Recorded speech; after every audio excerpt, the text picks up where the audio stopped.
ఈశ్వరుణ్ణి ఎంతకాలం సేవించారన్నది ప్రధానం కాదు, మీరు ఈశ్వరుణ్ణి సేవించి ఎంత ఎదిగారన్నది ప్రధానం.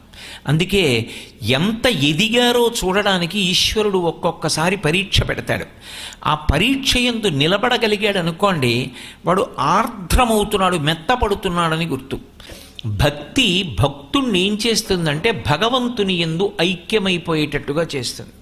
అది జ్ఞానము ద్వారా చేస్తుంది. జ్ఞానాద్దేవత కైవల్యం.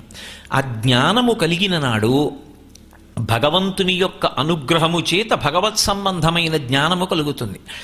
అది పుస్తకాలు చదివితే వచ్చేది కాదు.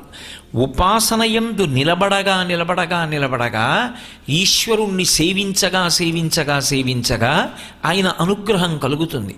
కలిగిన నాడు జీవుడు బ్రహ్మము రెండు కాదు ఒక్కటే అన్న జ్ఞానం కలుగుతుంది. అదే మోక్షము అని పిలుస్తారు.